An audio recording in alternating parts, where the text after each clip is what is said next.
1971년 미국 스탠퍼드 대학교 심리학자 필립 짐 바르도 교수가 인간의 행동이 얼마나 쉽게 상황에 의해 변화되는지를 실험을 하기 위해서 스탠퍼드 감옥 실험을 진행을 했어요. 대학 지하실을 감옥처럼 꾸미고 무작위로 대학생 24명을 뽑았어요. 그리고 24명을 12명씩 반틈반틈으로 나눴어요. 그리고 12명은 교도관, 12명은 죄수의 역할을 하게 했어요. 그래서 이 실험을 2주 동안 진행을 하려고 했는데 2주는커녕 6일 만에, 단 6일 만에 이 실험을 접어버렸어요. 왜 그랬을까요? 여러분 왜 그랬다고 생각하세요? 이게 재밌는 실험이지 않아요? 대학생들을 무작위로 24명을 선발을 해서 12명씩 한 팀은 교도관, 한 팀은 죄수. 그런데 무려 6일 만에 실험을 그만뒀어요. 그 이유가 무엇이었을까요? 이 짐 바르도 교수님이 이 실험을 진행하고 깜짝 놀랐어요. 그것이 무엇이냐면 교도관을 맡은 학생들이 너무 잔혹해진다는 거예요. 그리고 너무 엄한 잣대를 들이대고 그리고 권위적이고 폭력적으로 변하더라는 거예요. 불과 6일 만에. 그런데 반대로 죄수의 역할을 맡은 학생들은 이제는 무기력과 절망과 또 좌절에 빠지는 정신적 붕괴를 일으켰다 합니다. 이 짐바르도 교수는 이를 통해서 악한 사람이 따로 있는 게 아니고 악이 평범하기 시작이 되는구나. 물론 유전학적으로 좀 잔인한 사람도 있기는 해요. 그러나 보편적으로 악이 특별한 의도가 있어서가 아니라 사람을 둘러싼 구조와 환경, 그 사람의 생각과 행동을 뒤바꿔 버린다는 거예요. 이 실험이 인간이 선하거나 악하다거나 또는 본성보다 환경과 상황이 얼마나 큰 영향을 미치는지에 대해서 사람을 둘러싼 그 구조와 환경이 그 사람의 행동을 결정짓는다는 것. 제가 너무 장황하게 설명드렸는데 이것을 쉽게 말하면 환경이 사람을 만든다. 우리 그런 말 많이 하잖아요. 그래서 이 짐 바르도 교수는 이를 통해서 악의 평범성이라는 개념을 설명을 했어요. 즉 특별히 악한 의도를 가진 이들이 아니라 평범한 사람도 악한 구조 안에 들어가면 악을 저지를 수 있다는 거예요. 우리는 이 실험을 통해서 질문을 하게 되죠. 나는 지금 어떤 구조 안에서 살고 있는가? 내 영혼을 병들게 하는 환경, 반복되는 관계, 타협의 구조 속에서 나의 신앙이 어떻게 무너지고 있는가? 여러분, 교회를 잘 다니던 사람이 직장을 가기 위해서 교회를 안 다니는 사람의 무릎에 들어가잖아요. 그러면 교회를 안 다니는 것이 아무렇지도 않게 생각이 돼요. 그런데 교회를 잘 다니는 무리에 들어가잖아요. 그러면 교회를 안 가는 것이 내가 문제가 있구나라고 생각을 해요. 하나님이 이스라엘 백성들에게 일부 민족을 남겨두셨어요. 그런데 그 일부 가나안 민족을 남겨두신 이유가 이스라엘 백성들을 괴롭히기 위해서가 아니라는 거예요. 이스라엘이 어떤 환경 속에서도 하나님의 말씀을 순종하며 살아가는 것인지 또 불순종으로 자신의 멋대로 살아가는지 그것을 시험하시기 위함이셨죠. 마치 짐 바르도 시험처럼 하나님은 우리가 타락한 구조 속에서도 거룩을 지킬 수 있는가를 보고 계신 거예요. 우리가 신앙생활하면서 자신들에게 한번 스스로 물어봐 주시기 바랍니다. 나는 지금 시험을 통과하고 있는가? 지금의 이 환경은 나를 향한 하나님의 버림인가? 아니면 믿음을 세우려는 과정인가? 우리의 삶 속에서 나의 가나안 민족, 그것이 물질일 수도 있고 자녀일 수도 있고 또는 남편인 아내가 될 수도 있고 내 부모가 될 수도 있고 형제가 될 수도 있고 내 인간관계의 문제일 수도 있고 또는 회사 생활일 수도 있어요. 그런데 그런 모든 것들이 하나님께서 나를 훈련하시기 위해서 남겨두셨다는 거예요. 하나님께서 여호수아가 죽고 남은 세대에게 전쟁을 가르치기 위해서 이방 민족들을 남겨두셨어요. 이 전쟁이 단지 무기를 드는 싸움이 아니라 하나님의 약속을 지키기 위한 영적 싸움이었던 거죠. 이들이 여호수아 시대의 기적을 보지 못했죠. 모세의 바다가 갈라지는 것도, 또 구름 기둥도, 또 하늘에서 먹을 것이 내려오는 것도, 바위를 쳐서 물이 나오는 것도, 그 어떤 것도 경험해보지 못했어요. 요즘에 우리 아이들 보세요. 어려움을 알고 자랐어요? 어려움을 모르고 자랐어요. 우리의 삶이 그래요. 하나님 안에서 우리가 이렇게 탓하고 하나님의 보호하심 속에 있을 때는 우리가 몰라요. 그렇기 때문에 한 번씩 하나님께서 남자들은 군대라는 가난한 백성을 주고 또 때로는 우리의 삶 가운데 시련과 환난과 고통과 고난이라는 가난한 백성 우리에게 주시는 거예요. 왜? 그래야 돌아오니까.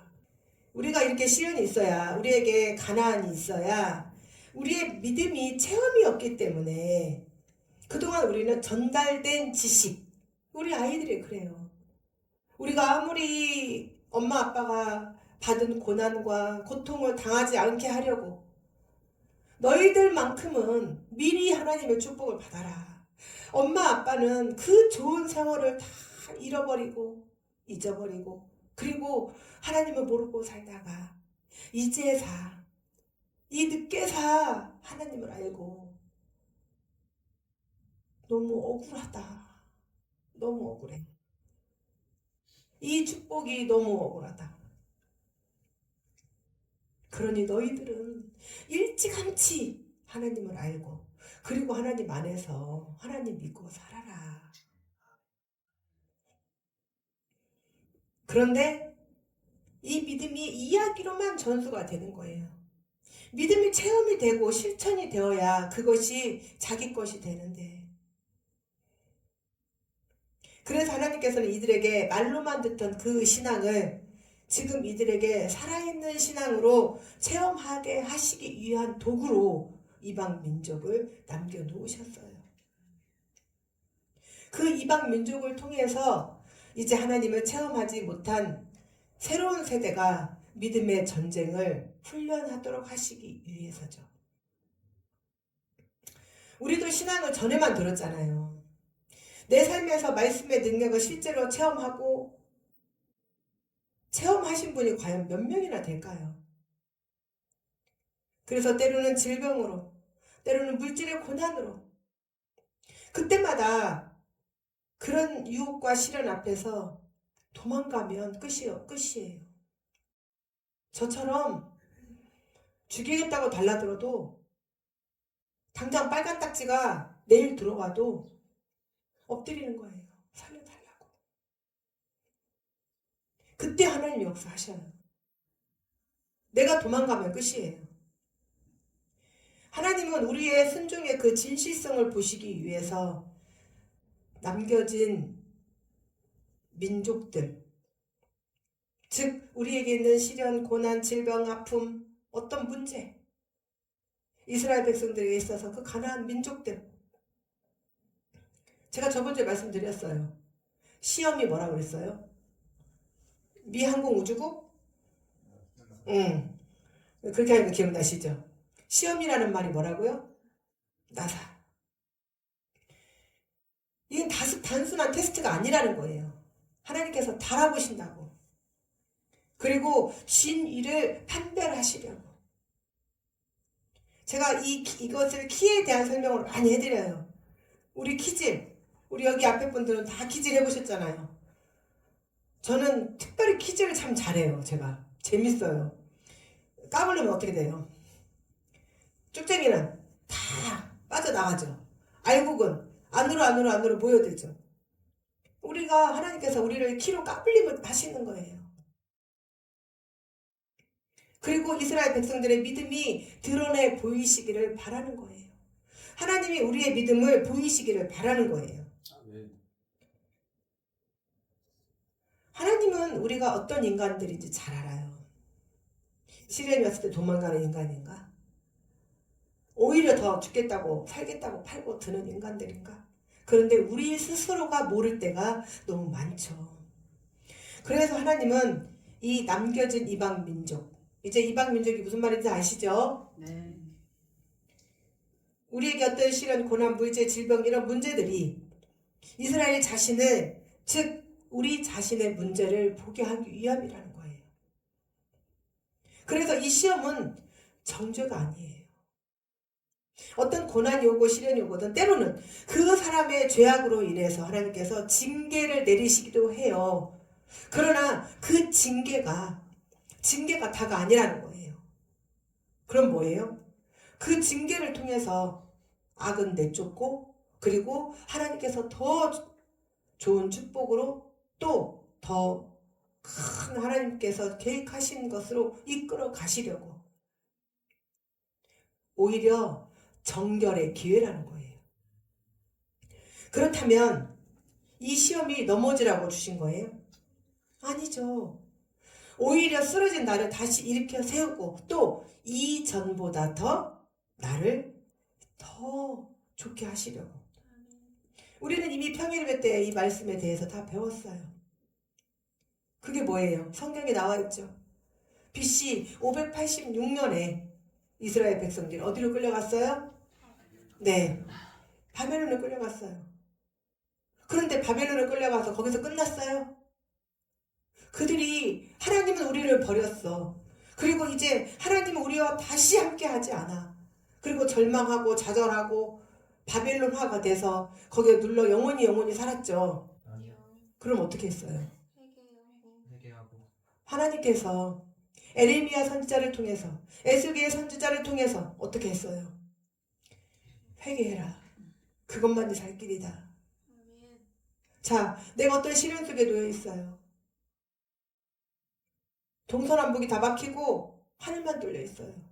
그리고 내가 지금 죽을 것 같아요.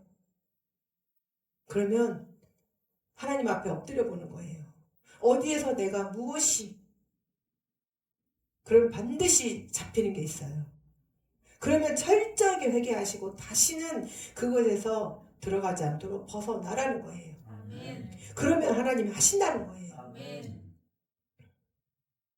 이스라엘 백성들이 BC 586년에 나라가 망하고 이제 그들이 갔을 때에 하나님께서 에스겔 선지자를 아예 그들 속으로 파묻혀 보내셨어요. 그리고 그들 백성들이 회개할 수 있도록 끊임없이 가르치고 그래서 그들이 하나님 앞에 철저하게 회개하고 무너지고 부서지고 그리고 다시 일어섰을 때 하나님께서 그들을 거부가 되어서 만 70년 만에 다시 이스라엘 땅으로 돌아오게 하셨어요. 아멘.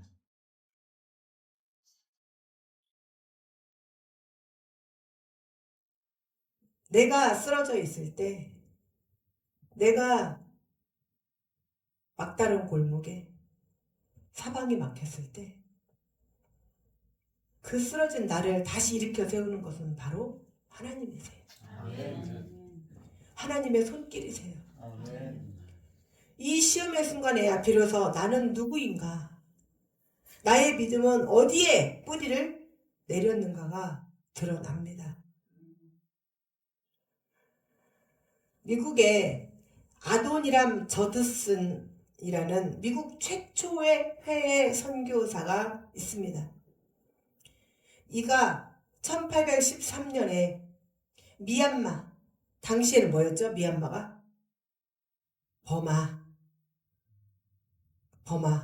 버마 하면 우리는 제일 먼저 아는 게 뭐죠? 아웅산. 네. 그래서 버마로 파송을 이제 했어요. 그런데 6년 동안 단 한 명도 하나님 앞으로 인도를 하지 못한 거예요. 얼마나 좌절이 되고 낙심이 됐을까요? 버마로 놀러 간 것도 아니고 미얀마로 구경 간 것도 아니고 선교하러 갔는데 자기의 모든 삶을 다 털어서 자기의 생명을 걸고 언어의 장벽도 말할 것도 없을 것이고 또 문화의 차이는 얼마나 컸을 것이며 또 질병 이런 수많은 어려움 속에서도 그는 포기하지 않고 6년 동안 전도되는 사람 한 명 없이 전도를 했다는 거예요. 그런데 결국 그의 인내와 헌신이 얼마나 많은 열매를 맺었냐면 미얀마는 무슨 국가예요? 불교 국가예요. 그런데 수많은 교회와 신자들이 생겨나는 그 열매를 하나님 앞에 올려드렸다는 거예요. 이 저드슨의 이야기는 하나님의 때를 기다리는 것이 얼마나 중요한지, 어쩌면 이 저드슨과 우리 주일반교회와 같지 않은지, 이제 우리 주일반교회도 6년을 지나고 7년 차로 접어 들어가고 있습니다. 하나님께서 우리의 헌신과 우리의 발걸음, 우리는 열매를 거두러 다니는 사람이 아니라, 우리는 열매를 만드는 사람이 아니라 우리는 씨를 심는 사람들입니다. 자, 지금 봄철이라 씨를 많이 심어요. 씨도 심고 모종도 심어요. 그런데 상추 모종 심어놓고 그 어린 잎, 새 잎 났다고 그거 뜯어먹는 사람 있나요? 없나요? 없어요. 씨 심어놓고 날마다 가서 쳐다보고 겨우 삐쪽 요만한 거 2개 나왔는데 났다고 그거 뽑아서 먹는 사람 있어요? 없어요? 없어요. 자연의 이치가 우리의 때를 알려줍니다. 하나님은 때로 우리의 삶에 어려움을 남겨두시기도 합니다. 그것을 통해서 우리의 신앙을 연단하시고 더 큰 계획을 이루어 가시죠. 우리들에게 남겨진 문제, 이스라엘 백성에게 남겨진 그 민족들의 존재가 바로 하나님의 시험이었어요. 오늘 여러분들의 삶에 남겨진 어려움, 또 하나님께서 여러분들을 측정하고 있는 그 무엇, 여러분들은 아십니다. 또 그 물개를 달고 계시는 분이 여러분들을 무너뜨리려고 하는 것이 아니라 연단을 통해서 여러분들을 빚으시는 분이라는 것. 아멘. 여러분들은 그것을 반드시 이 시간 아셔야 합니다. 아멘. 지금 내게 주어진 상황, 나를 무너뜨리는 유혹인지 아니면 믿음을 세우려는 시험인지 하나님은 그 무게를 정확히 알고 계셔요. 지금 여러분들이 누군가는 질병에, 누군가는 어떤 물질에, 누군가는 자녀 문제 또는 그 어떤 문제에 봉착되어 있다면 하나님 앞에 엎드리십시오. 지금이 기회입니다. 그러면 그것은 곧 버림이 아니라 여러분들을 빚으시는 시간이라는 것. 여러분, 도자기가 낮은 온도에서 구워내면 뭔지 아셔요? 항아리. 생활용기. 고온에서, 초고온에서 구워내면 자기,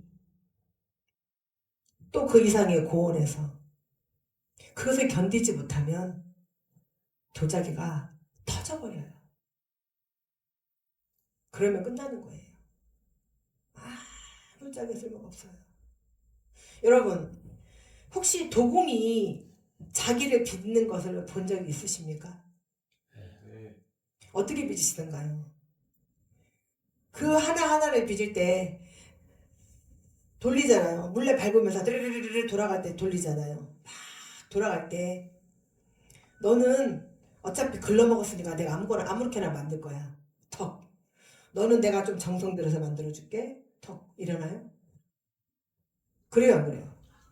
안 그래요. 그 하나하나의 도자기를 빚는 도공의 마음은 하나하나의 도자기마다 정성을, 자기의 심혈을 기울여서. 그래서 도공들 도자기 만들 때 말 걸으면 안 돼요. 왠지 아시죠? 그 1초의 피트를 놓치는 순간 피그르르 하면서 그냥 망가져 버려요. 그래서 절대 금물이에요. 말 거는 것은. 그렇게 심혈을 기울여서 도자기를 만들어 놔요. 그리고 말리고 그런 다음에 가마다 집어넣어요. 생활자기는 그렇게 고온에 하지 않는데요.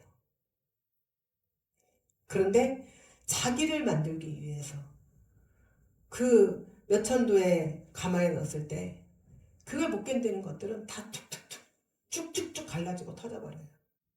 그런데 그 고온을, 그 뜨거움을 견뎌내는 것만이 자기로서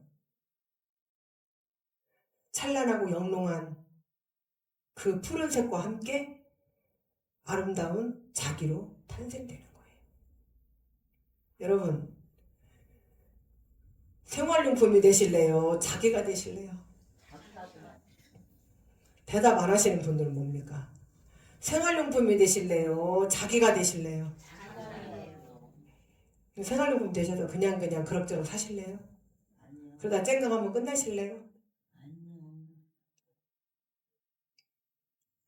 하나님은 우리를 얼마나 심혈을 기울여서 만드셨는지, 우리의 형상을 따라 만들자고 하시고 우리를 하나님의 형상에 따라 만드셨어요. 그리고 뭐 하시자고? 대화하자고. 구약의 말씀을 읽어보면 하나님이 얼마나 토크를 많이 하셨는지, 여기 구약 이 성경에 보면 빨간 게 다 하나님 말씀하신 것들이에요. 하나님 얼마나 말씀이 많으신지, 다 하나님, 빨간 것이 다 하나님 말씀하신 거예요. 이렇게 하나님 말씀 많으세요. 이렇게 토크하자고. 그런데 우리는 하나님과 토크를 하고 싶지 않고 누구하고 토크를 하고 싶어요? 이방 사람들, 가나안 민족들과, 내 삶과 내 직장, 내 물질, 내 친구, 내 어떤 무언과 토크하는 게 더 재밌잖아요. 그게 바로 이스라엘 백성들이 하나님께서 이방 민족과 혼인하지 마라. 여러분, 고대의 혼인은 단순한 사랑 문제가 아니에요. 사랑은 국경을 넘어. 그게 아니에요. 이방 민족과의 혼인은 단지 문화적 융합이 아니에요. 가족 문제를 넘어서 하나님의 언약 백성이 이방 신앙과 타협하는 심각한 죄라는 거예요.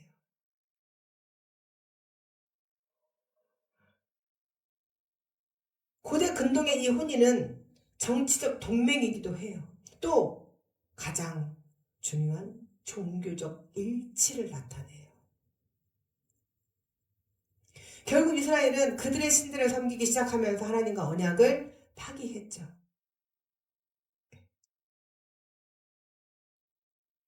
이들에게 있어서 이방 민족들과 혼인을 함으로써 하나님과의 언약을 어긴다는 것은 율법을 어긴 것이 아니라 자신들의 존재 자체의 근간을 허무는 거예요. 혼인은 가문과 민족의 영적 정체성을 결정짓는 것이기 때문에 이방인과의 결혼은 곧 하나님의 나라를 무너뜨리는 문제예요. 그래서 하나님께서 이방인과 혼인하지 말라고 하신 거예요. 그러나 이스라엘 백성들이 그 땅에 이방 민족과 함께 거하면서 그들과 혼인하고 결국 그들의 신을 섬기기까지 했죠. 그래서 그들과 점점 융화되어 갔고 이제는 융화가 아니라 융합이 되어버렸죠. 이것은 단지 도덕적 타락만 하는 것이 아니라 하나님과의 언약을 배신한 신앙적 붕괴를 일으켰어요.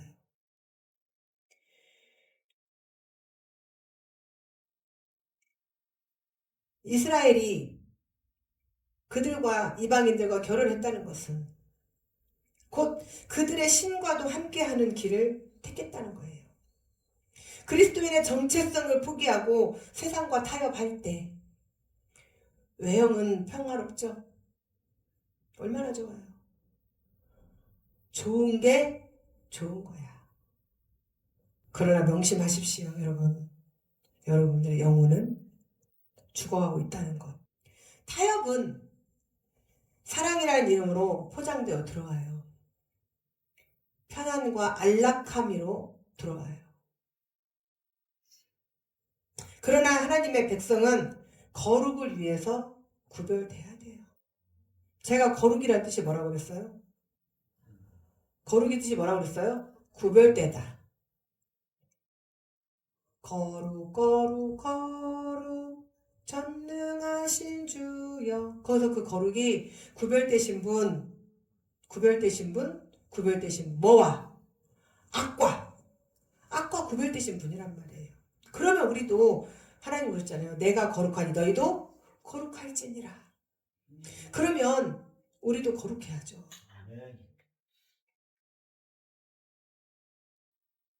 하나님께서 우리에게 맺어주시지 않은 관계, 그런 상황 속에서 내가 선택하는 방식, 나의 정체성, 나는 여전히 거룩한 곳의 언약의 백성인가? 아니면 편안과 안락을 보장으로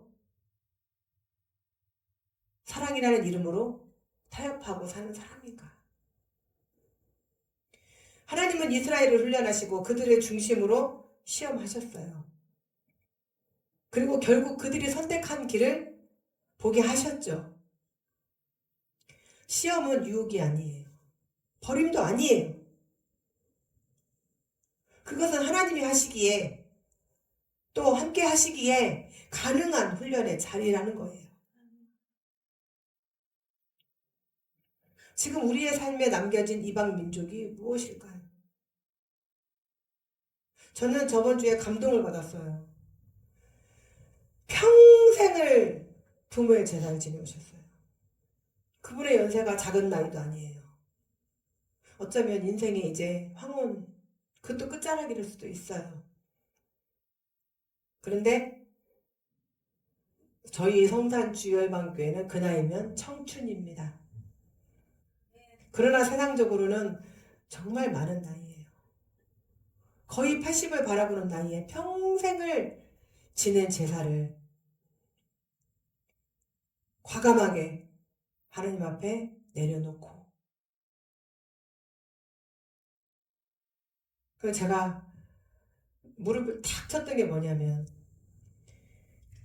예배 순서지를 드릴 걸. 그러면 그거 보고 그대로 하시면 되거든요. 제가 너무 잘못했다. 그래서 오늘 당장 만들 거예요. 당장 만들어서 제가 예배 순서지를 가정예배, 그렇게 뭐 어떤 목적으로도 가족들이 모일 때, 명절 때든 또 그런 때든 그것만 보면 누구든 인도를 할 수 있게 제가 만들 거예요. 오늘 당장. 그러니 저는 늘 과로사입니다. 저는 늘 과로사예요. 과로사. 그래서 세상의 가족들과 너무 아름답게 묵념하셨답니다. 묵념. 예배를 인도를 못 하시니까 묵념하셨대요, 묵념. 근데 저는 그 묵념하셨다는 말에 눈물이 핑 돌더라고요. 너무 감사했어요.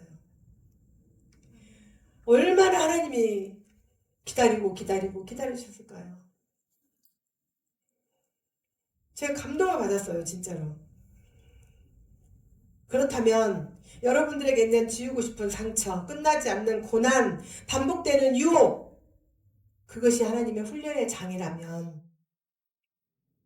여러분들을 하나님께서 넘어뜨리려는 것이 아니라 여러분들을 정금으로 세우시려는 거예요. 아멘. 우리는 이렇게 질문을 한번 해보고 싶습니다. 하나님, 이건 나를 버리시는 겁니까? 아니면 시험 중이십니까? 그러면 그 물음 앞에 여러분이 조용히 깨닫게 될 겁니다. 아, 하나님은 여전히 나를 사랑하고 계시는구나. 우리가 이 시간도 온전히 주님 앞에 나아가면서 하나님 앞에 과연 나는 어떤 존재인가? 하나님이 나를 얼마나 사랑하셔서 이토록 나를 오래 기다리고 계시는가? 과연 내가 그럴 만한 존재 가치가 있었나? 있으셨답니다. 여러분들이 그 중요한 존재 가치가 있었기에 하나님께서 여러분 한 분 한 분을 지금도 손을 벌려 기다리고 계십니다. 그래서 여러분 앞에 이제 그 어떤 것도 하나님께서 다 물리쳐 주시고 이제 여러분 하나님의 품에 안고 그리고 여러분들을 더욱더 존귀하게 그리고 여러분들의 삶에 부족함이 없게 하나님께서 인도하실 줄 믿고 나아가시는 성도들이 되시기를 주님의 이름으로 축원합니다.